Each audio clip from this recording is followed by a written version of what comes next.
Estamos de volta agora com o nosso terceiro convidado desse episódio, Dr. Luan Pogian, que é psiquiatra com atuação em psiquiatria geriátrica, né?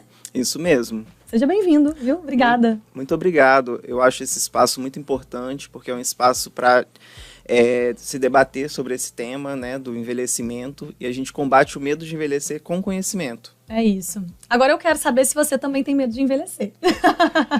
Eu acho que todo mundo tem um pouco de medo de envelhecer, né, em graus mais elevados, a ponto de se tornar uma patologia, ou um medo que não é tão intenso, né, mas sempre está ali, né.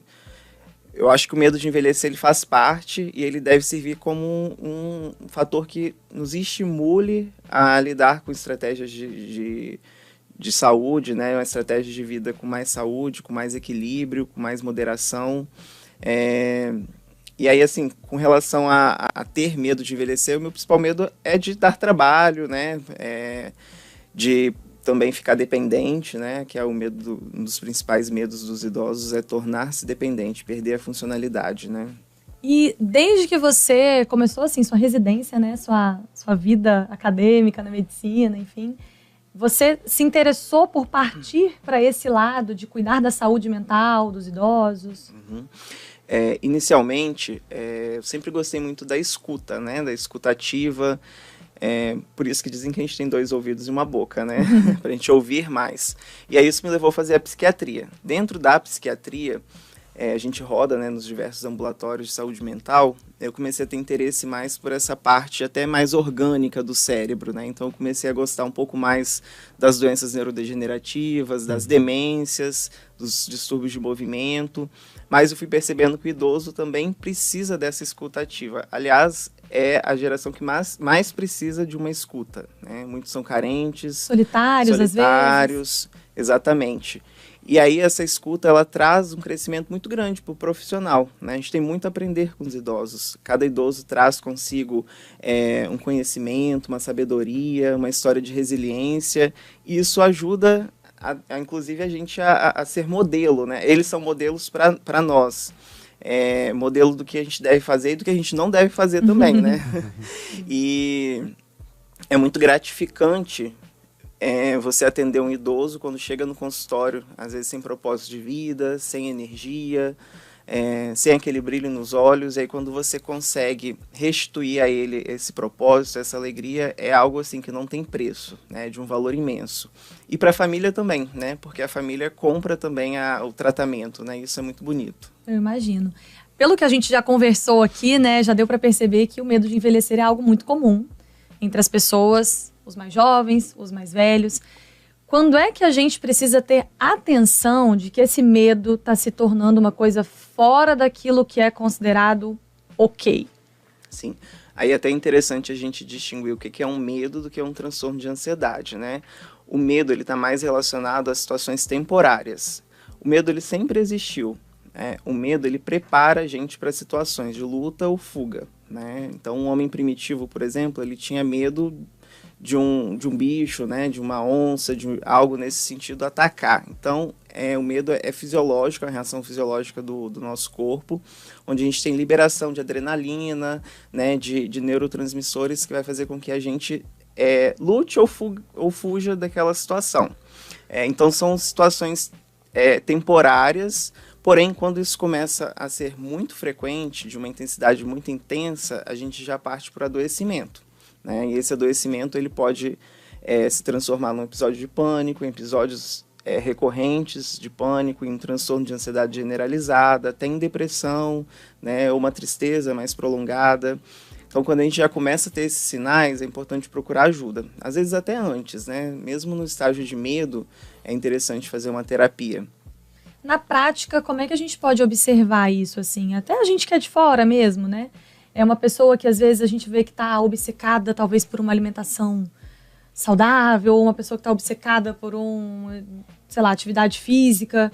Isso pode representar essa preocupação exagerada com o envelhecimento, e aí é necessário, nesse caso, uma intervenção, assim, orientar essa pessoa a talvez procurar, né, uma ajuda psiquiátrica para tentar, né, fugir Sim. desse caminho? Eu acho que o primeiro passo é você conversar com esse idoso, ouvir o que ele tem a dizer, né, acolher ele, para poder entender realmente o que se passa por trás disso, o que se passa pela obsessão com o corpo, né, entender se isso é uma negação do envelhecimento, que muitos acabam negando o envelhecimento, e aí se perceber esses sinais, né, de negação do envelhecimento, do medo da morte em si, às vezes é só trabalhar um pouco mais a espiritualidade. Na dúvida, eu sempre falo, passa por uma avaliação que a gente vai poder ajudar, né? Inicialmente pode ser com um psicólogo, tem alguns psicólogos que são mais voltados para essa área do envelhecimento também. Então, assim, na dúvida é sempre bom passar pela avaliação. A gente já falou um pouquinho disso aqui, mas vou aproveitar os três agora reunidos na mesa. A gente tem ainda essa ideia, eu vou falar a gente porque eu acho que ainda é uma ideia geral, infelizmente, de associar o envelhecimento à doença. Por que vocês acham que a gente ainda, né, tem esse pensamento e como quebrar esse tabu? Na visão médica, na visão sociedade em geral?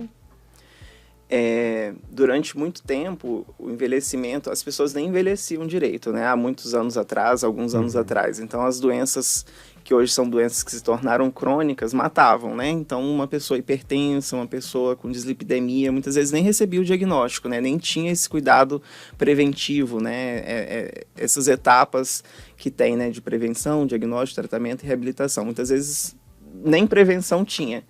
E aí, com o desenvolvimento da medicina, nós passamos a tratar essas condições melhores e aí hoje a população tem uma sobrevida muito maior, né? A expectativa de vida aumentou muito. Então, eu acho que ainda há um resquício dessa época, onde não tinha muitos recursos, as pessoas morriam mais de câncer, morriam mais de doenças infecciosas, e aí eu acho que é mais ou menos por aí. Eu acho também que o envelhecimento é uma construção social. Então, a gente traz uma ideia de que envelhecer é sinônimo, a gente falou um pouquinho, de não ser produtivo, de não entregar, né, numa sociedade altamente, principalmente ocidental, competitiva, né, de você não produzir, né. Mas isso pode ser diferente. Por exemplo, a gente sabe que os orientais têm uma visão do envelhecimento diferente e colocam o idoso como uma pessoa sábia, como uma pessoa para ser consultada, né? Os índios, muitas vezes, algumas tribos, não são todas, né, têm o hábito de deixar o idoso, ele vai para um lugar quieto, né, quando ele não está mais produtivo, para morrer. Então, essa é uma construção social. E na medida que a gente está vendo os idosos mais ativos, a gente está quebrando esses nossos preconceitos, né, que a gente chama isso de ageísmo, idadismo, né, o ageísmo do inglês, mas idadismo, né, esse preconceito contra o envelhecimento, associar o envelhecimento, como o Maico falou, uma coisa negativa, ruim. Envelhecimento não é uma coisa ruim, é um processo natural e ele pode ser fruto de uma vida bem vivida e continuar sendo uma vida bem vivida, né? Você continuar produtivo, né? Na prática, né, quantos idosos aí que têm grandes histórias, grandes CEOs de empresas 60 a mais, empreendedores, pessoas que são referência, exemplos de sabedoria, conhecimento. Eu acho que a gente precisa virar essa chave, especialmente no Brasil, e começar a enxergar o valor disso, né, que é um valor cultural, social, intelectual gigantesco. A gente precisa ter esse cuidado. E eu acho engraçado que até em um outro episódio a gente falou sobre as blue zones, as zonas azuis, né? Então, áreas em que as pessoas vivem muito. E a gente trata isso sempre como uma coisa tão positiva, né? Caramba, olha que legal, nessa região aqui tem tais e tais e tais fatores que levam as pessoas a atingirem uma idade bem mais avançada, com saúde. E por que a gente, ainda assim, às vezes insiste em ver o envelhecimento como algo negativo, né? Assim, para mim é até contraditório a gente falar de um assunto e ter essa outra perspectiva. Na Blue Zones, o idoso ele é um patrimônio daquela comunidade, né? Você vai envelhecendo, você tem um pertencimento e o seu pertencimento aumenta quanto mais idoso você está ali, né, na sociedade, no núcleo familiar, né? Gera uma admiração, Gera né? uma admiração, um respeito. São pessoas também, a gente falar que não param de trabalhar, a gente falou disso no episódio de Blues 11, então eles trabalham, porque não tem aposentadoria. A aposentadoria também é uma coisa criada lá atrás, está atrasado esse conceito de aposentadoria, vai ter que mudar, né? Você parar e ficar no aposento, né? Você pode parar, mas vai fazer outra coisa, vai realizar um sonho, vai viajar, vai montar um negócio, vai empreender uma coisa que você sempre quis, vai fazer uma faculdade, né? Quanto que a gente não vê histórias assim?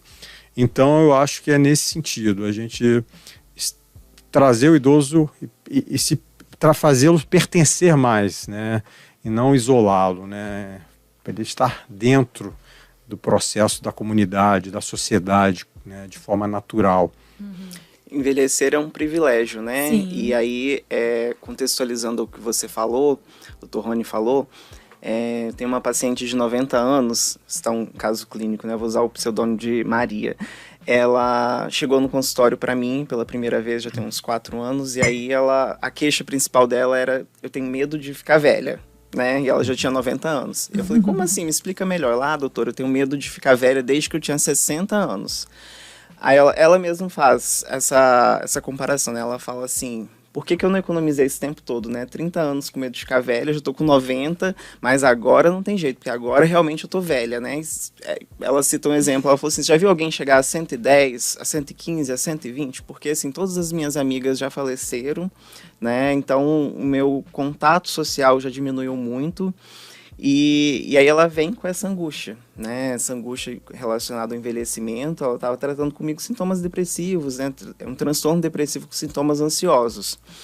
E aí ela, uma grande empresária, ensino superior, empresária, ela era CEO de uma empresa, né? Numa época muito mais difícil para as mulheres, super reconhecida, teve 2 filhas.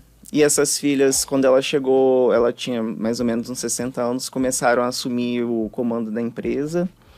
E aí, mais recente, a empresa começou a se expandir para o exterior, e aí elas começaram a viajar, e essa senhora passou a ficar mais tempo sozinha, numa casa gigante, no Brooklyn.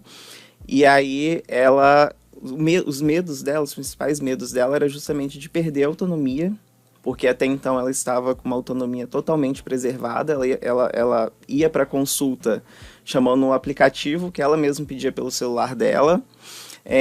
Chegava lá com 90 anos, pagava a consulta com TED, né, porque na época não tinha Pix. Voltava para casa. Ela administrava, ela tinha... eu falei assim: a senhora tem cuidador? Ela: cuidador não, acompanhante, porque eu não preciso de cuidador, né? Até sem jeito, né? Então ela tinha alguns acompanhantes, mas ela não permitia que eles fossem à consulta. Ela queria ir sozinha, porque ela queria, através disso, preservar o máximo possível da autonomia dela. E ela tinha vários medos, né? O medo por trás desse envelhecimento era o medo de perder mesmo a cognição, de ter algum tipo de demência, o medo de perder a autonomia. O idoso tem muito medo de queda, né? Principalmente o idoso que não faz uma atividade física, que não faz fortalecimento muscular. Então, por trás desse medo do envelhecimento, vem inúmeros outros medos. E aí, através do acompanhamento, dessa escuta, ela, graças a Deus, foi melhorando, né? Começou a fazer um monte de coisas que eu fui sugerindo, né? E aí ela foi melhorando também, hoje ela tá bem. Fiquei curiosa, o que você sugeriu? Né? Queremos saber o segredo. Porque esse é um tema também, né? Quais são as estratégias para que as pessoas enfrentem esse medo? Exatamente. Então, assim, a gente tem que valorizar aquilo que o idoso pode fazer e aquilo que ele gosta de fazer, né? Então é interessante que tenha uma entrevista, às vezes a gente vai precisar até de um terapeuta ocupacional também para auxiliar nisso, valorizando a potencialidade daquele idoso. Ela gostava muito de dançar quando era mais jovem, né? E aí eu sugeri para ela dança circular, que é uma dança que participam outros idosos, né? É bem interessante, tem toda uma interação ali. Então ela entrou na dança circular, ela já era fluente em 3 idiomas, e aí eu sugeri que ela fizesse um outro idioma, ela começou o francês também. A atividade física, ela fazia uma atividade física individual, um pilates, né, que não tem tanto envolvimento com outras pessoas. Sugeri que ela fosse para hidroginástica, né, sem contar com a dança circular, que já é uma atividade física, né, além da questão lúdica, porque ter contato com outros idosos estimula esse senso de pertencimento, né? Então eu tenho 90 anos, mas fulana tem 98, outra tem 95, eu estou melhor do que aquele que tem 80, então tem tudo isso. Eles acabam se comparando muito também. E fazer atividade física, cuidar da alimentação, leitura, né? A gente tem que promover tanto uma reserva física através do exercício quanto uma reserva cognitiva, né? A reserva cognitiva a gente fala, é como se fosse malhar o cérebro, né? Eu sempre uso essa analogia. Então, através de leitura, né, principalmente leitura, aprender um instrumento novo, ela começou a tocar flauta também. Ela foi fazendo um monte de coisa, mas assim, isso não sobrecarregava ela, porque ela estava com um tempo muito ocioso, né? E aí ela, acho que ocupando mais o tempo também, esse medo da existência, né, esse medo do que vem depois, a parte espiritual dela também estava muito vazia, então conversar sobre isso. Às vezes os profissionais têm medo de falar sobre espiritualidade, né? Parece que está invadindo o... Foi nosso primeiro episódio.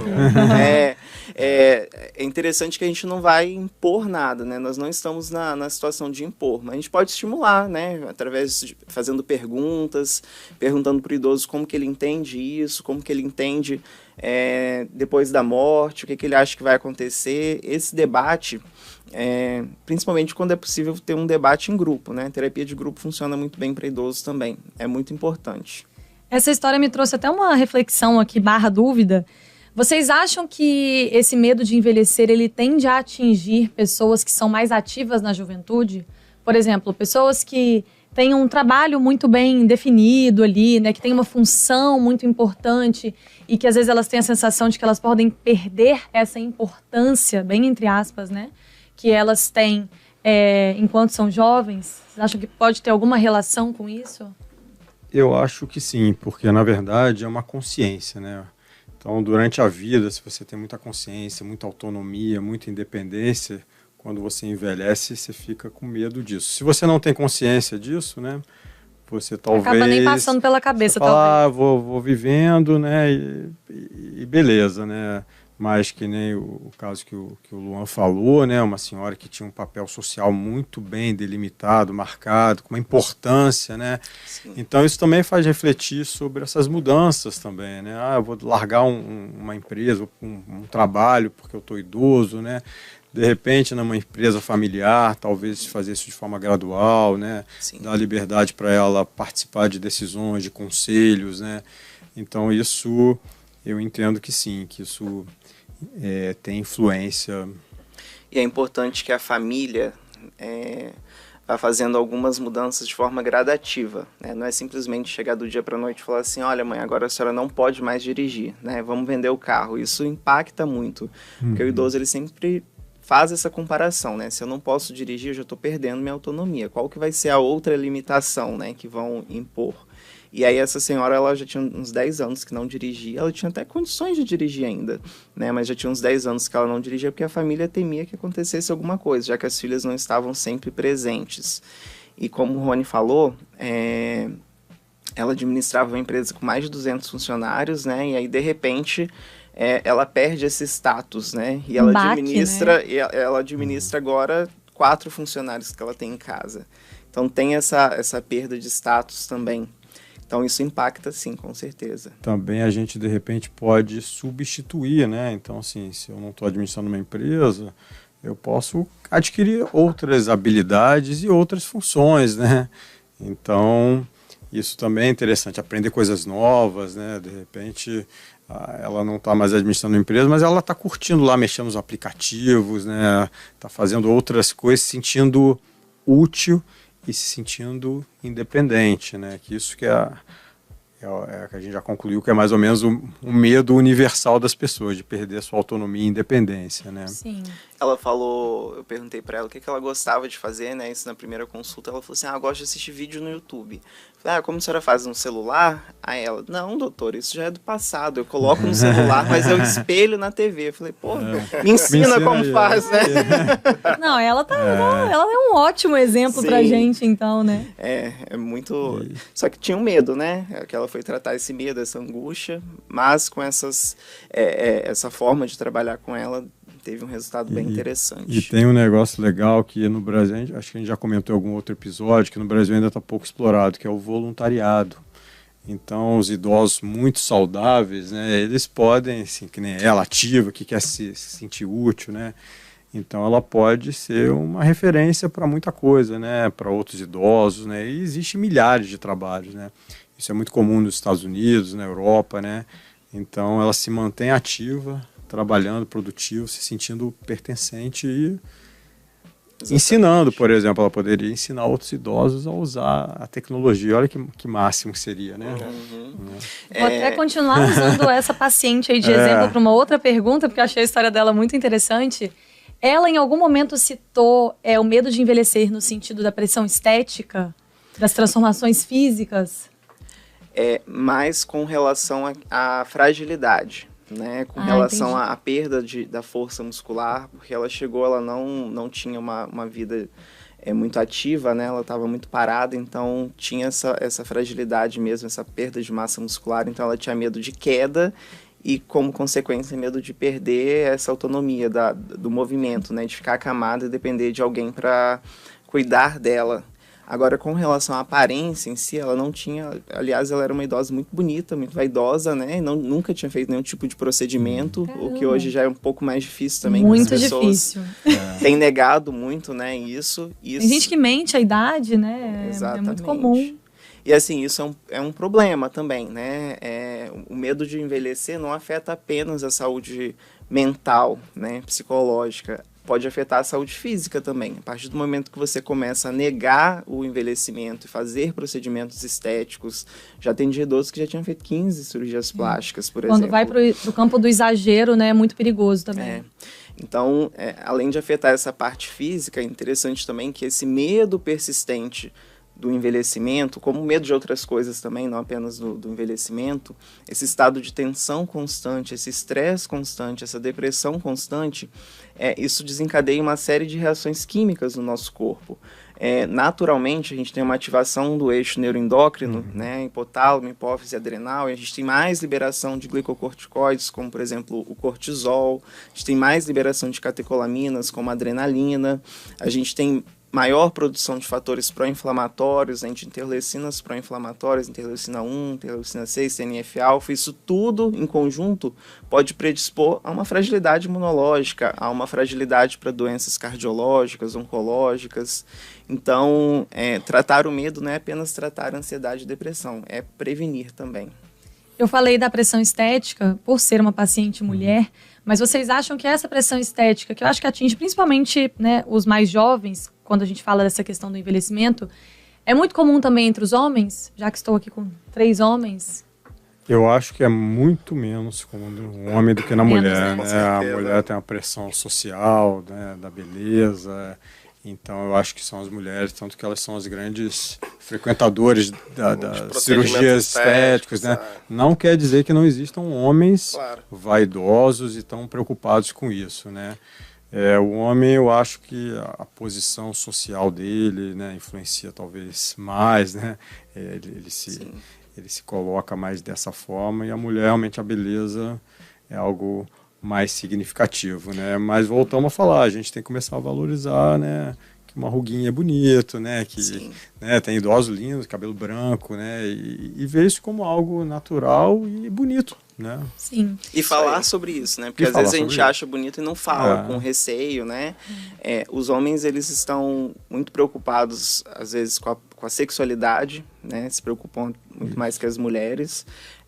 Perda de libido, perda de ereção, então essa é uma preocupação que a gente vê muito com o envelhecimento. Preocupação se usar um tadalafila vai infartar, né? É uma pergunta muito frequente no consultório. E preocupados com a questão do status financeiro também, né? Muitos se aposentam cedo, não tem um reajuste da aposentadoria e daí a pouco não consegue ter mais o mesmo padrão de vida. Então essas são algumas preocupações dos homens. E é interessante também falar sobre a hipocondria. O idoso já é naturalmente um pouco mais hipocondríaco, né? E aí o homem também tem algumas vezes isso. O homem e a mulher, né? É meio dividido. Então aquele medo de ter um câncer de próstata, aquele medo de ter algum problema, um ataque cardíaco, como eles falam, de ter um AVC. Então, muitos acabam fazendo exames de forma exagerada, chegam para a gente, né, para o geriatra muito mais comum, querendo fazer exame do corpo inteiro, né, como eles falam, check-up. É interessante a gente ver como as preocupações mudam, né, de homens para mulheres, e aí me lembrou uma outra coisa de que acho que para as mulheres também é comum a questão de engravidar, né? As mulheres que estão chegando ali perto dos 40, por exemplo, que ainda estão jovens, mas já começam a ter essa preocupação. Meu Deus, estou envelhecendo, será que eu vou poder engravidar? Como é que vai ser isso? Por acaso vocês já presenciaram isso em consultório? Essa é uma discussão muito interessante, né? Porque assim, os óvulos, eles têm um tempo de vida, né? Então, eles envelhecem mesmo, né? Não tem jeito. Conversando até com os ginecologistas, né? Eles realmente tem, a partir de uma certa idade, uma gravidez de risco, né? Mas com a sociedade moderna, o que está acontecendo é que a mulher adia esse sonho de ser mãe, posterga, priorizando o lado profissional, né? Então vai estudar, vai fazer mestrado, quer se posicionar, e sempre aquela coisa, né? Vou esperar quando eu tiver um emprego bom, quando eu estiver ganhando tanto, só que você está sempre esperando. Então, a gente está vendo esse fenômeno aí, as mulheres de 40, algumas querendo ter filho, e o fenômeno inverso, né? Como a gente falou também, muitas mulheres decidindo que não querem ter filhos, né? Ou se tiver né? O que também vai mudar totalmente a estrutura etária, né? Da sociedade, né? Eu acho que a sociedade caminha mais para isso, né? Ter uma independência financeira, uma saúde financeira importante na velhice, filho, né? E não ter filhos, né? Não ter que depender dos filhos nessa idade. Está cada vez mais comum. Sim. Exatamente, né? E eu conheço histórias até de conhecidos que a mulher não quer ter filho de nenhum e o marido quer ter filho, né? Então, mostrando que isso essa mudança geracional, né, de perspectiva, de valores, né? Nesse caso tem que ir para terapia de casal. Importante também. No começo, a gente falou sobre ver exemplos, né? Buscar bons exemplos para a gente se espelhar e se inspirar também. E aí, nessa questão de gravidez, a gente teve até exemplos famosos recentemente, né? Cláudia Raia, engravidando aí, foi com o quê? 50? Quase 50? Foi por aí, né? Eu acho que esse é um caminho também, né? Talvez a gente vê assim, é possível, claro que não é comum, mas eu acho que acreditar também no poder da medicina, né? Na evolução dos tratamentos, não só nesse sentido, mas nos tratamentos de doenças também, até pra gente talvez acalmar o coração, né? E pensar assim, não, as coisas estão evoluindo, a gente está envelhecendo, mas tá tudo evoluindo junto e nosso processo de envelhecimento vai ser mais tranquilo também. Com certeza, os recursos tecnológicos da medicina vão nos ajudar, estão nos ajudando a envelhecer, né? O fenômeno do envelhecimento tem muito para se falar da medicina, né? As vacinas, né? Então, com certeza, hoje a gente tem a condição de engravidar, né? Mais velho, escolher o óvulo, né? Tem todas as tecnologias, né? E também a gente já está sabendo muita coisa da epigenética, né? O que para cada um no gene vai influenciar para ele ter uma doença ou não, e fazer uma prevenção individualizada, né? Isso a gente já está bem perto desse caminho. Então, que bom que a gente tem esse desenvolvimento aí para nos ajudar a viver mais e com saúde, né? Sim. Eu gosto muito de uma frase do Pondé, que ele fala: a mesma sociedade que gerou a longevidade gerou o horror ao envelhecimento. Né? Então, como já foi falado, a gente precisa de criar uma cultura do envelhecimento, né? Estimular uma visão mais positiva do envelhecimento, porque à medida que essa população, a gente vai tendo uma inversão da pirâmide etária, a gente tem que pensar em como fazer com que isso seja agradável, como lidar com essa situação, né? Essa situação da gravidez, né? Essa situação das limitações. Então, a gente tem que ir pensando diferente também. pra gente já ir finalizando, que infelizmente nosso tempo também já tá acabando, mas assim, no final das contas, qual é o segredo pra gente aceitar o envelhecimento? E pra gente ser feliz envelhecendo também, né? Todo mundo vai envelhecer, se Deus quiser.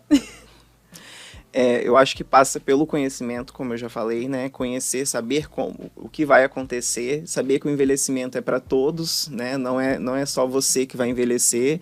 Então, ter essa ideia, né, de pertencimento, eu acho que isso no futuro, com essa inversão da pirâmide etária, vai ser mais fácil, que a gente vai ver mais idosos, né?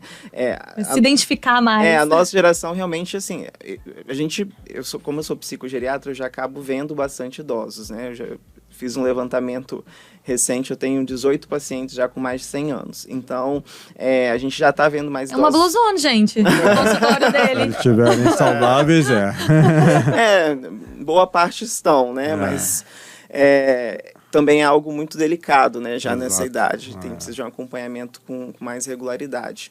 Então, esse senso de pertencimento com essa inversão da pirâmide etária, daqui a pouco vai ser um pouco mais fácil. Então, a gente vai aceitar um pouco mais também. E também levar a vida mais leve, né? A gente não precisa de ter essa obsessão com o corpo, essa obsessão com o dinheiro. É interessante que existem já trabalhos que avaliam o que os idosos mais se arrependem no fim da vida, né? Então, são entrevistados idosos em fase terminal, né? Obviamente que tem condições de dar entrevista, né? Ou em cuidados paliativos, e a maioria se arrepende de não ter tido uma família mais numerosa, de não ter tido mais filhos, de não ter tido tempo para a família, de ter pensado muito no dinheiro, ter dado muito valor ao dinheiro, ou de não ter tido mais amigos, de não ter liberado mais o perdão. Então, eu acho que a gente tem que pensar justamente nisso. Se há esse arrependimento no fim da vida, por que não a gente já ir vivendo dessa forma, né? Acho que esse é mais um episódio que vai plantar aí uma pequena reflexão, né, na cabeça de quem está ouvindo ou assistindo a gente. Deixa eu agradecer vocês mais uma vez pela participação. Dr. Luan, muito obrigada. Sua estreia aqui. Foi maravilhoso ter você aqui com a gente. Michael, muito obrigada mais uma vez também pela sua presença. Dr. Rony, vou nem falar também. Você é super bem-vindo aqui. Obrigada demais, viu? Obrigada. E para saber mais sobre o Bem Envelhecer MedSenior, acesse medsenior.com.br/bem envelhecer ou aponta a câmera do seu celular para esse QR Code que está aparecendo aqui na tela. Você já sabe, a gente te espera no próximo episódio. Até lá!